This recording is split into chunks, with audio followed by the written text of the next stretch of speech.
recording, right? Is it recording, right? The red dot? Yeah.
Students, our next speaker is named Bobby Petrocelli. He travels the U.S. giving his speech. Let's give a warm welcome to Bobby.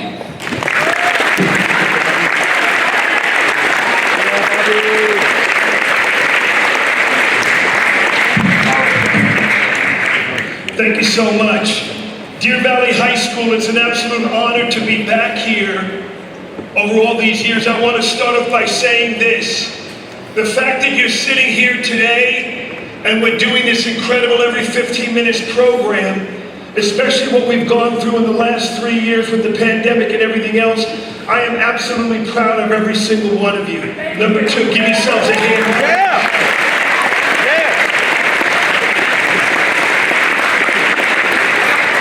Number two, I am proud of everybody, starting with the living dead, that has put their time and effort because you matter so much to them. They care about you and they want to do everything in their power. So what we have just experienced, watching the video, watching the casket come in, watching them come in, does not happen. That's the greatest goal through this whole program, is that people will understand that there is power in every moment and every decision. Many of you heard the expression, take life one day at a time. Throw that expression out, because life does not happen one day at a time. Life happens one moment, one choice, one decision, one action, one reaction at a time. And every moment has the power to impact lives. Let me say this to you. When the Every 15 Minutes program was started almost 40 years ago, every 15 minutes somebody was killed by a drunk driver. That was 96 people in a day. That was 35,000 people a year were killed by drunk driving. But because of schools like Deer Valley and the police force locally and in this state and around this nation, one death is too many. But in the last almost 40 years, there's 9,000 a year that are killed. It would be once every 58 minutes. That's how vital and important a program like this is. So I want to thank you all for being part of this. This is an amazing day. I now live in Tampa, Florida, but I originally grew up in Brooklyn, New York. And I always tell people, if you go to Brooklyn, bring a camera. You'll see things in Brooklyn I promise you'll never see again in your life. First thing, your camera. That went over your head, that's okay. Well, growing up in Brooklyn, I was a baseball man. My uncle played professional baseball for the Boston Red Sox. When I graduate high school, I go to Tulsa, Oklahoma.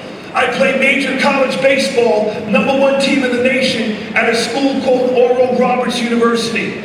Started my senior year of college, baseball's not happening. I made sure I got a degree in education. I want to be a teacher, coach, hopefully a role model.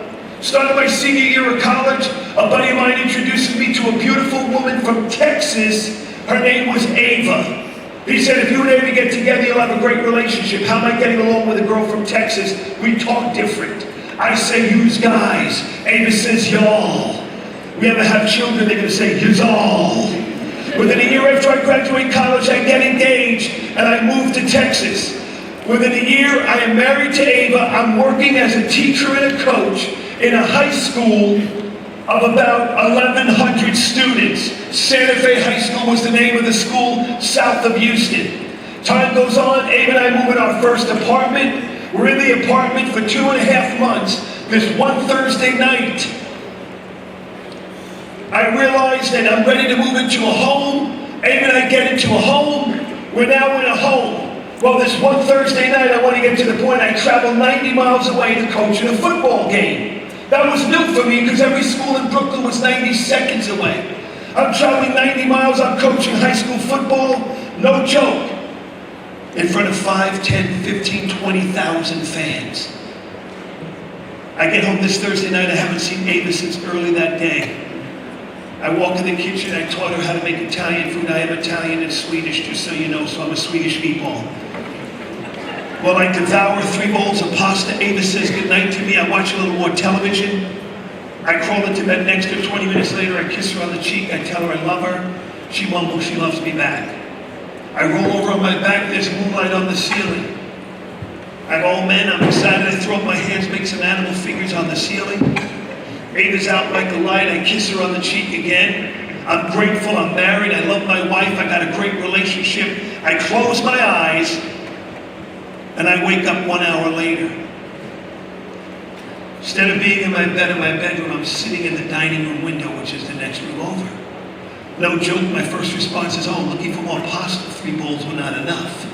Starting on breakfast at 12:30 and sleepwalking. I go to get off the ledge, I can barely move. I feel like I'm pinned up in the window with the table. Why am I pinned up? And literally, there's a bright light to the right of me that literally seems like the moon is sitting in my house. But there's a haze, there's a fog, there's smoke. Something smells really bad, like it's burning. I'm thinking, son, did we leave the pasta on the stove and it's burning? And all of a sudden I begin to wave my arms to clear out the haze, the fog, and the smoke. And the light to the right of me, in my living room area, dining room area, is not from the moon. Before I continue, I threw out to you, life does not happen one day at a time, it happens one moment at a time. Just like an athletic event, son, does not happen one game at a time, it happens one play at a time. But every single moment can change a life forever. We saw that in the video. I don't know who came up with take life one day at a time. We don't have a day to live life. We only have the present moment. And it's what we make of that moment, and the best we make of that moment. I have shared this story more than 7,000 times in 30 years. I'm grateful to the wonderful people of Deer Valley. I'm grateful to the Fisher Agency that transforms this and brings me in and helps me to do these programs. How I wish I never even had to share this story, but I'm going to do everything in my power to help lives, to save lives, let people know they matter, and let people know they count, and every moment matters. The light to the right of me was from a full-size F-150 Ford pickup truck parked in the middle of my house. I'm not joking, my first response was, oh, drive-through service in Texas is different than New York, they come through your house. Until a man steps out of the truck and our eyes meet, and he asks me a question, is there somebody else in the house? Who the heck is this man talking to me in the middle of my dining room? Is there really a truck in my house? What does that smell? And where on the world are my bedroom walls? And I can't see my inside and outside bedroom walls, they're gone. And I see moonlight on the grass, and who is this man talking to me? And all of a sudden it hits me, somebody else in the house. Ava! Where in the world is my wife, Ava? I remember running frantically throughout the house trying to turn on lights. I can't get any lights to go on. I finally look in the bathroom mirror. I can barely see my face. All I see is a waterfall of blood pouring down my face. I grab a towel, I get it wet in the sink. I try to wipe my face with my left hand. For those of you close enough can see the scar. One of the bones of my left forearm was severed in half. I go to wipe my face, I can't get any further than here. My tongue is literally sticking through my cheek. I drop the towel in the sink, and I step back in the main part of the house, and that's when I see it. My blue sheets and mattress stuffed under the truck, and something moving in the blue sheets and the mattress. And my first response is, oh God, no. Ava's underneath the truck! I remember running up to the truck trying to lift it, rock it, move it. I can't budge it. I look at the man who came out of the truck saying, is there somebody else in the house? He doesn't do anything. I hear pounding at the front door. I run to the front door to open it. In staggers another man screaming. I saw the whole thing happen. I make a beeline past him down the block. I reach my neighbor's door. I thought I went next door. I went 3 houses down the block. That's how frantic I was. To and from their houses covered in my blood. I get back to the front of the house. I hear somebody yell, there he is. 2 men grab me from behind, not knowing who they are. I start to fight with them. They say, sir, relax, we're the paramedics, relax. There's a truck in my house. My wife could be under, please, take care of her. Sir, 3 of the paramedics are working on your wife, we need to take care of you. Through the house, they bring me past the truck, they lay me on this couch in my front bedroom. The first words they say, he's got a broken left forearm. Then they freak me out with what they say. I never saw this before. I had rubber from the truck tires melted into my upper right arm, my chest, my abdominal area, my back. from below my kneecap to my hip and groin area on my waist is completely burned and scarred up, and I'm watching it bubble and sizzle, and I'm freaking out. And the next thing I know, I hear them saying they're going to take me to the hospital. I'm like, I'm not leaving. I can't leave Ava. Before I know it, the front window of the bedroom is open. I'm put on a stretcher, loaded in an ambulance, and I'm fighting with them because I can't leave my wife. We made the development. I don't know, the most horrible thing you ever saw in person. For me, it was driving away from my house in the middle of the night. My back brick bedroom wall is missing. In the darkness of my bedroom, 2 red taillights of a pickup truck glowing in the night. And somewhere under that truck is my life of 2.5 years. And the worst part is, they're taking me away. They wheel me in the emergency room, and then they prop me up all by myself. I'm crying, I'm praying, I'm spitting glass out of my mouth. Was Ava, somebody talk to me, please? And I finally noticed somebody approaching my bedside. I believed it was a family member. I believe it's a doctor. And I turned to greet them. It's not. It's an older man with gray hair, glasses, gray shirt jacket, black pants, shoes, little white collar, and a long silver crucifix dangling in my face. He says, "Are you Bobby Petroselli?" Sir, Father, Minister, Priest, Chaplain, I don't know how you know me. I think I saw a truck in my house. I gotta know, has my wife Ava made it to the hospital yet? He turns to me, he gulps, and his first response is, "I'm sorry." Sorry for what? Why are you apologizing to me? I don't even know you. Second time, "I'm sorry." Sorry for what?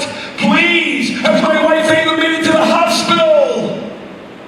I'm 24.5 years old, married for 2.5 years. He grabs both of my hands, and you know when I knew I was in trouble? Tears are rolling down his face onto my hands. And at 24.5 years old, he continues by saying, "I am sorry to tell you, your wife Ava did not make it. Your wife Ava is dead." If this man ain't lying and I ain't dreaming, my life was not changed in one day. My life was changed in one moment. 10 seconds or less changed my life forever. 2 days later, I forced the doctors to let me out of the hospital. It's Saturday night. What's the big deal about Saturday night, son? You gotta understand, coaching high school football in Texas, the only time I could hang out with Ava during football season during 5 months was Saturday night. We'd go on a date. Sunday morning we'd go to church. That was it. I'm gone from home 12 to 15 hours a day, every day. I could barely catch up with her during the week. She never missed a Saturday night date because we always went to our favorite Mexican restaurant called Casa Olay.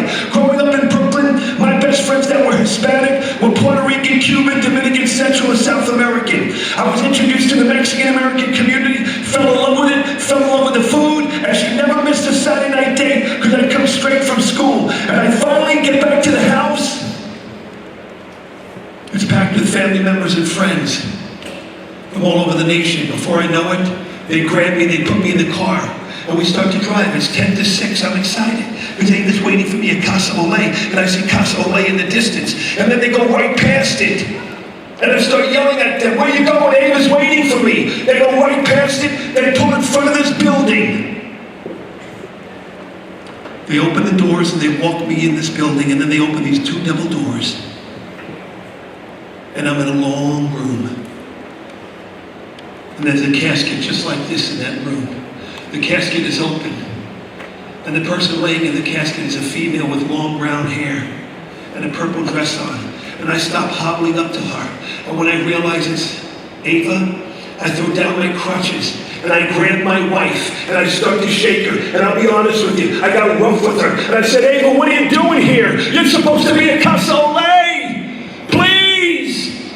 When she doesn't respond, I reach in the casket, I pull my wife out of the casket, I put her on my shoulder and I turn to leave. When every friend and family member rush in, and that Saturday night, that 26th day of October at 6:15 p.m., reality hit home. I am not sleeping, I am not dreaming, my wife is not sleeping, my wife is dead, and one moment changed my life forever. 2 mornings later, funeral service at a church. A church that normally seated 500 people, 2,000 people there. I'll I'll tell you who they are in a moment. From the church, we go to downtown Houston. A small hurricane moved in the area, son. And a normal 35, 40-minute drive took almost 2.5 hours. We finally get out of the car. I'm under this green tent in the cemetery. The minister says a few words. He tells us to leave. I'm not leaving. I've been married to Ava for 2.5 years. I need more than 2 minutes to say goodbye. I jump on the casket.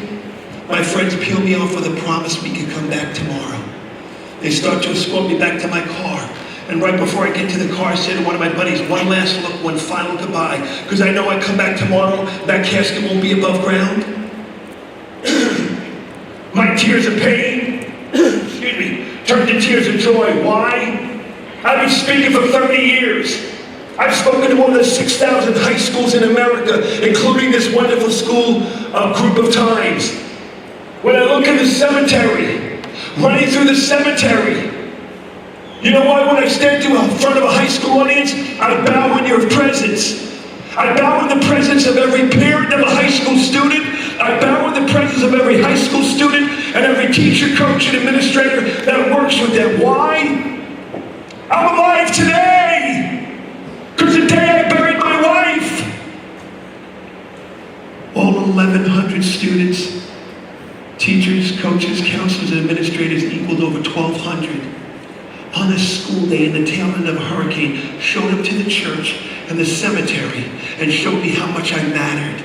And they came crying. They poured into the hospital for the next 23 days and I had to have 3 major surgeries. And their actions screamed out 2 words. Coach, you matter, Coach. You matter. We're sorry your wife was killed, but we're not going to let you give up because you matter. So you know what I've been doing for the last 30 years? I've been returning the favor to let every person know they matter. And that one moment can change lives forever. 10 seconds or less is all it takes. So let me cut to the chase. I'm sleeping 5 feet from the wall. Truck crashes through the house going 70 miles an hour, is what they guesstimated. Ran me over completely. Somehow I was flipped up on the hood of the truck. Landed on Ava, went through the next wall, through the dining room table, and threw me into the dining room window. My face and body splattered the window. Buried underneath the truck was Ava, on the sheets of the mattress wrapped around her face and the body so tight, physically nothing happened to her. She ended up suffocating. 2 things are going through my mind. One, this could have been prevented. A one-moment decision, choice, changed my life forever. Why? The man driving the truck was doubly legally drunk. He abused. They said in a 3-hour time period, the equivalent of 25 beers. And thought he could drive home? And in doing so, he ripped Ava out of this world, changed my life, and the lives of others forever. But here's the deal. Drinking and driving is a symptom to a deeper issue. Why in the world is this man doubly legally drunk? We're not talking about a 21-year-old adult enjoying an alcoholic beverage or 2 by law. We're talking about a man who was 30-something years old, had abused alcohol. Why? Let me make it clear for you. The biggest fear that every one of you in this room have is the fear of rejection. Because something has happened to you that tells you you don't matter.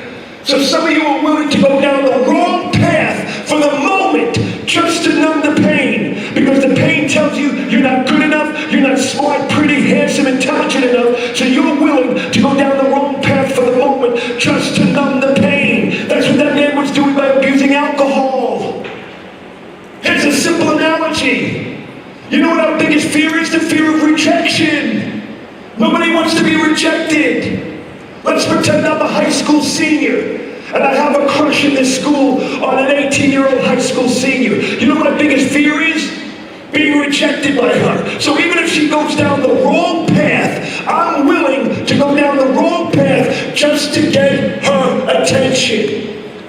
Here's a sad reality. I hate to tell you, students, lives have changed forever based on people who may not even be in your future and have anything to do with your future. But you see, you know what happens to all of us? We've been hurt, broken, wounded, rejected, felt unloved, unaccepted, unincluded somewhere in life. And we desperately, everybody wants to be loved. My favorite song, I was even talking to the sound guys, my favorite song is a song by Foreigner. I want to know what love is. I want you to show me. something for that. That wasn't too bad. Come on.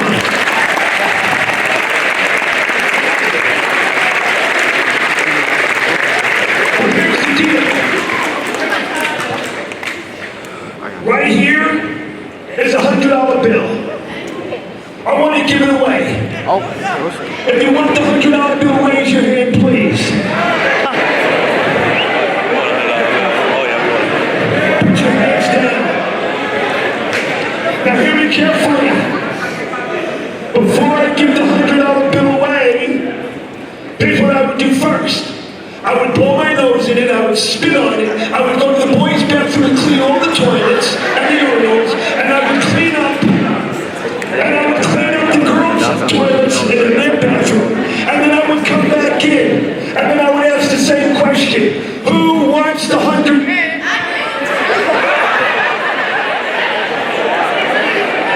Hold on. Council, watch this. Hold on. Why do you still want the $100 bill? It's dirty and it's filthy and it's nasty as it is. Excuse me. Say it again. It's still worth $100. In other words, it hasn't lost its value. So hear me for a moment. Why do some of you in this room, I'm telling you straight up, why do some of you in this room believe your value has been diminished because you have made a mistake or bad has happened in your life? Your value has never changed. You matter. And just because you made a mistake or bad has happened to you, it doesn't define you. I want everybody to say these words with me like you mean them. I matter. You matter. We matter. Say it like you're from New York. Yous matter. Say it like you're from the South. Y'all matter. Say it like you're from Pittsburgh, not Pittsburgh, California, Pittsburgh, Pennsylvania. Yous matter. Say it again. I matter. You matter. We matter. So quickly, let me get to the point. How did Bobby Petroselli get through his tragedy? Number one, I had to have a greater faith. I don't force my beliefs on anybody. But number two, I had to believe in myself. You know what I realized, young lady? I'm not better than anybody and nobody's better than me. Because we all have the value we were created to have. It's never gone away. But here's the key. Bad happens, mistakes are made, and we think we're diminished, we're devalued. No! If somebody else can make it through tragedy, I could too. I want to follow their guidelines. You know what I tell students all the time? Find somebody who achieved a goal that you have in mind, and what do they know, and what do they do that maybe you're not doing or you don't know. There's a reason why they got there. Number two, shout out to those people. I had to forgive a man who killed my wife. Listen to me when I say forgive. Forgiving him did not condone the wrong he did. You know what I say to people? Not one person in this room could show me a family, a relationship, a marriage, a person's life has ever gotten better when unforgiveness and bitterness rule their life.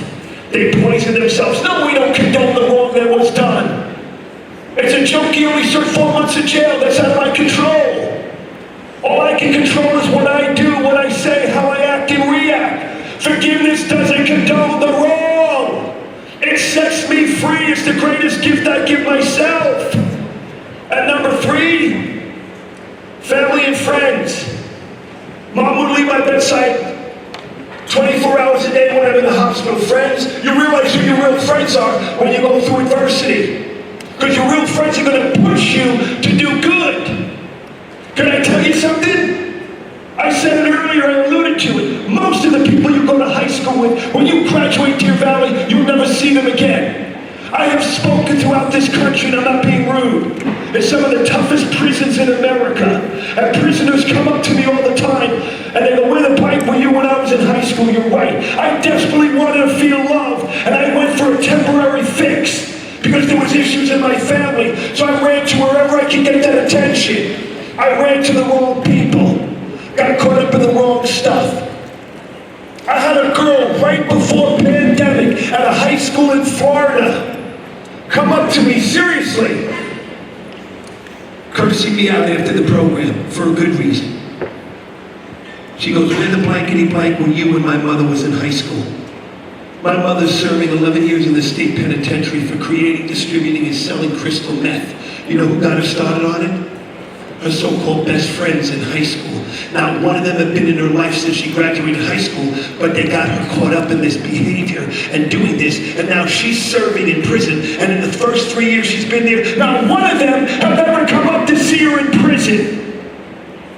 Some of you are willing to make a life-changing decision based on people who may not be in your life. If somebody's a real friend for you, they're going to lay down their life. In other words, their emotions, their feelings, to be the best they can be to you, to push you to your destiny. That's what a real team player is. Let me ask every one of you a quick question. For the last 25 minutes, did I say one thing that spoke to you and made you think different about yourself? About life? If I said at least one thing that spoke to you, raise your hand as high as you can. Students, teachers, parents, everyone, raise your hand as high as you can. Put your hands down. Remember these words. You never do anything great in this world by yourself. You never do anything boneheaded in this world by yourself. There's always people that influence you, so hear me carefully. If I said one thing that spoke to you and made you think different about yourself and how much you really matter, which I believe I have, that's why you raised your hands, do me a favor. The entire staff of this school, starting with Miss Wanda, the police officers in this area, the Fisher Agency, these precious students in every 15 minutes that were willing to do what they could do, to be the living dead, to impact you, to all the wonderful parents who are behind this, do me a favor. Give every one of them a big ovation and say thank you so much.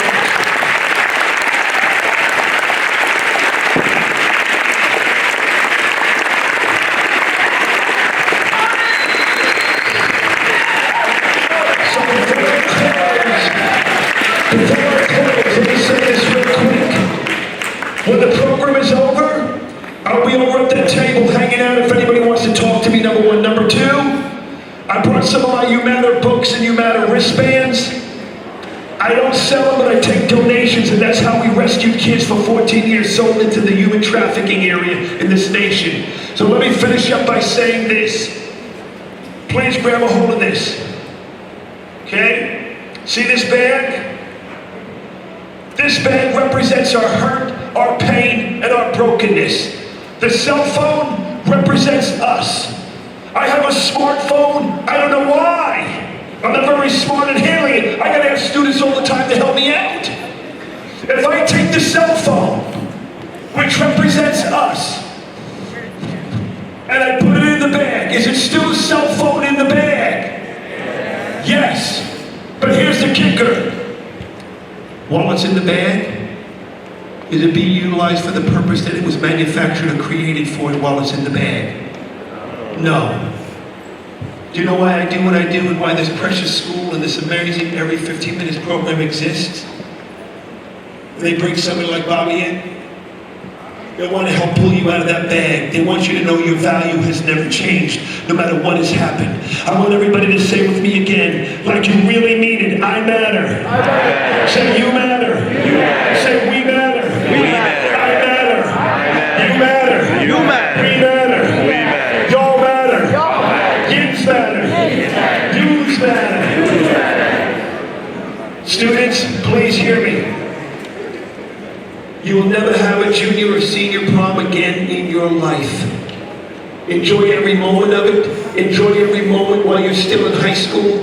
Make the best of it, but please surround yourself with people that want you to know how much you matter and will never point you down the wrong path. Deer Valley High School, you matter, you matter, you matter, you matter. Never forget those words. Thank you so much. God bless everyone.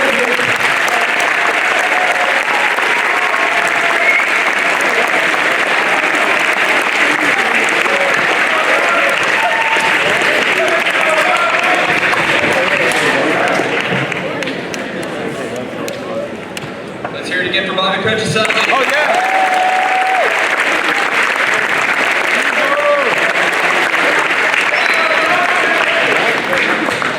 I'd like to invite up Carlos and Elizabeth.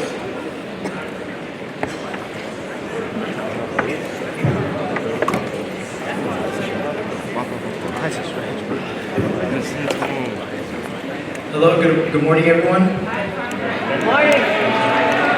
I'll call it one good sale.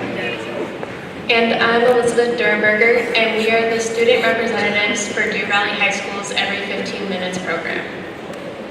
And as a part of the program, students write letters to their parents, and parents write letters to their students. At this time, we'd like to invite up our first speakers to share their letters, Hannah McEnroy and her dad, Mr. McEnroy.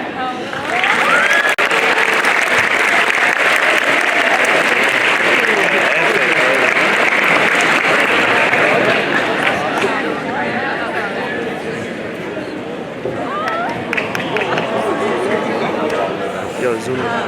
Hey y'all. Zoom in. To my family and those that I cherish, dying today puts so many things into perspective. Every choice I get to make and every big milestone that I would never hit. Dying today meant I would never watch the sunset on my senior year or walk at graduation. I'd never get the chance to fall in love or go dress shopping with my mom or have my dad walk me down the aisle. 18 years that I've spent living, loving, and growing were all wiped away by somebody's reckless decision. I'm never gonna get the chance to apologize to my mom for any time I've been ungrateful. I tell my dad that despite how I act, I do love him. I'm never gonna get the chance to see my younger brother go into the person that I know he is.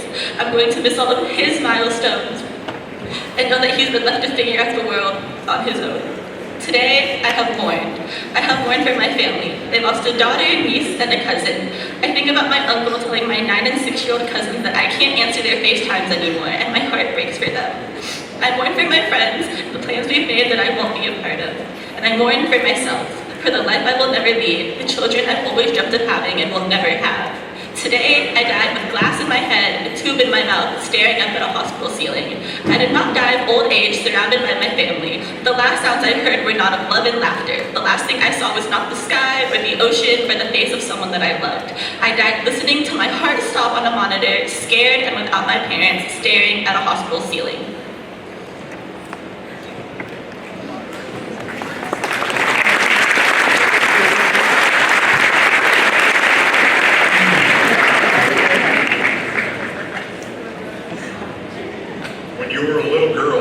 Sing to you every night, softly falls the light of day.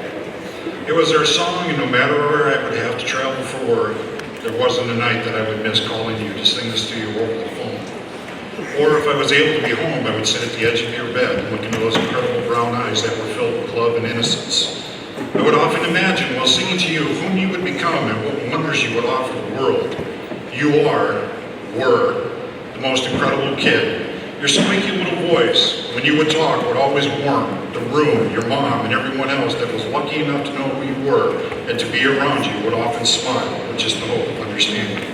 Your aunts and your uncles always want to babysit you if your grandmother wasn't available because of the pure joy that you would bring to everyone that you met. You can't breathe knowing that my little turtle was gone. I can't imagine a morning of not hearing you run around trying to get ready for the day, seeing you excited about a school program, leadership, or the musical. My personal favorite, watching you under the lights of the Deer Valley football field while cheerleading with your friends.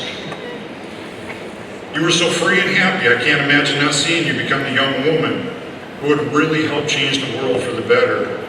Your honor, your commitment, and your excellence, your strive of every day was the most incredible beauty that made you, you.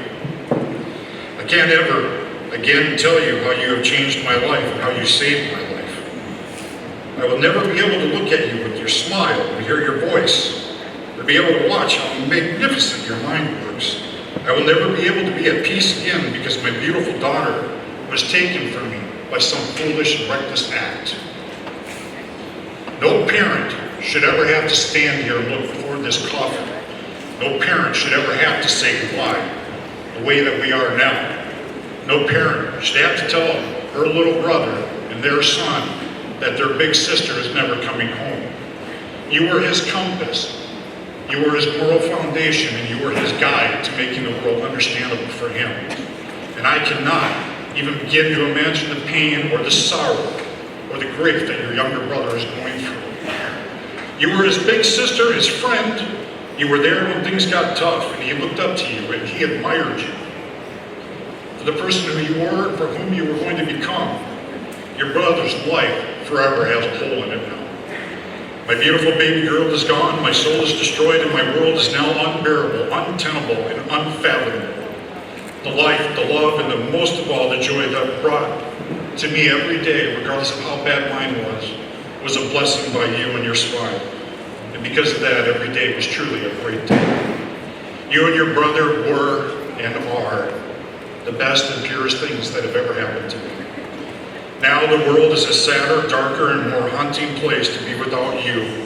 For those who have ever have met you and know you, truly understand the meaning of life. And for those who have never met you and have the ability to, have lost out on the most angelic human being I have ever known and the finest young lady that will never be. My turbo was so hardworking, honest, and your mom and dad knew that you truly were going to take life by storm. And that the next big adventure was just around the corner. You may have been scared, you may have been frightened, but you embraced that fear with all the potential of the world because you had a plan. Oh my God, did you plan? Like your mother, you always had a plan. You were going to go to college to get a degree, and at the same time follow your dreams of becoming an actress. And you got that bug from me.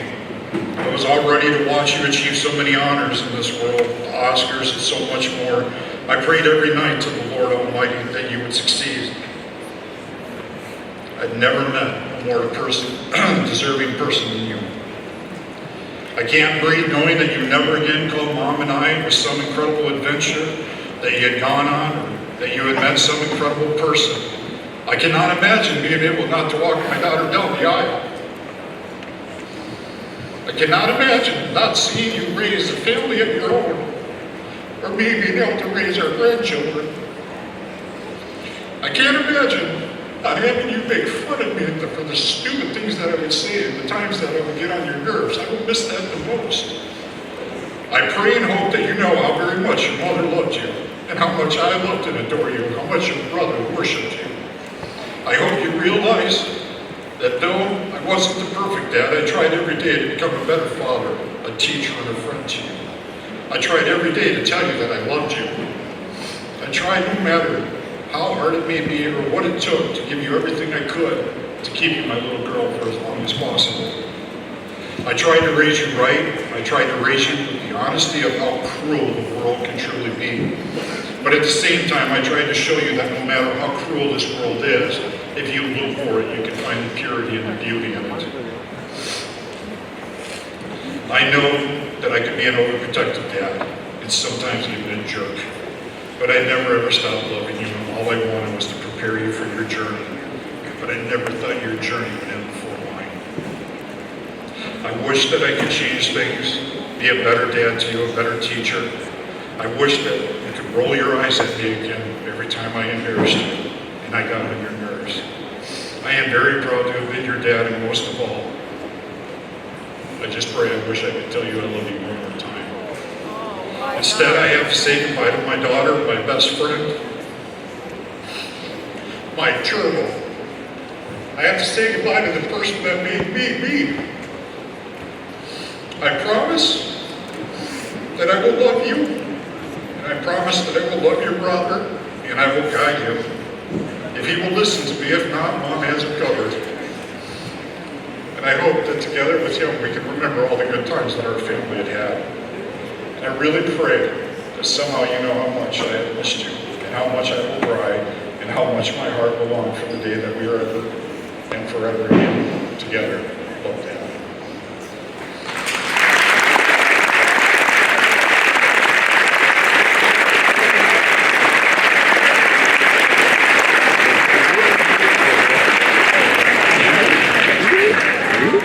Are you asking me? I'm not about to cry, bro. No? Chill, man. I ain't about to cry, bro. Shut up, man. Not like that. Let's give it up for Hannah and her father sharing the story.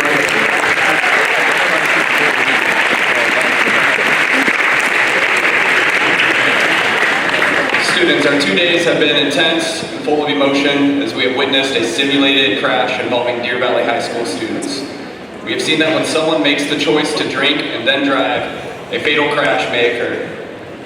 Please know that during these days of focusing on the issue of drinking and driving, and with the graphic experiences involved, our counseling staffs are available. This program is meant to get us all thinking, talking, and sharing, with the result that we think before we make choices which will affect our own life as well as the many lives of others. Let us consider the following, and please remain standing when called upon. I ask Carlos to stand. You represent us who have made the wrong choice and are now suffering from the consequence of that choice. Hannah, I ask you to stand. You represent those who have been in accidents and are witnesses to accidents and make the crucial calls to summon help. I ask all the living dead and the student participants to stand. You represent for us both those who we love and we do not know who have been the victim of another person's choice. I ask all the police, the first responders, fire, CalSTAR, AMR, doctors, nurses, coroners to stand. You all represent what is good about our community as those people who come, sometimes at great risk to themselves, to rescue us, give us aid before the dramatic events. I ask the mortuary personnel, grief counselors, school counselors, and religious to stand. You represent those who bring us comfort and peace, holding our hands as we feel the emotion of the events.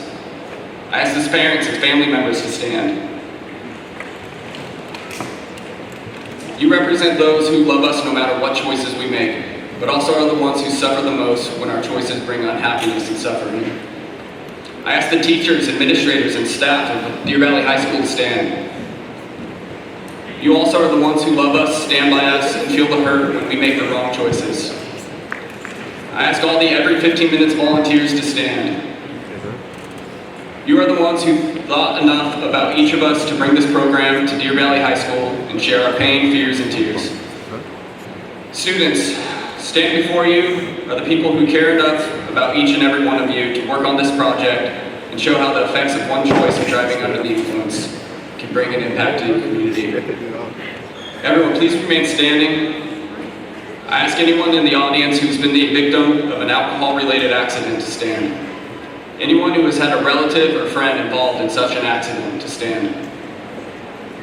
Look around. When we say that it only takes one person to affect many others, this is what we mean.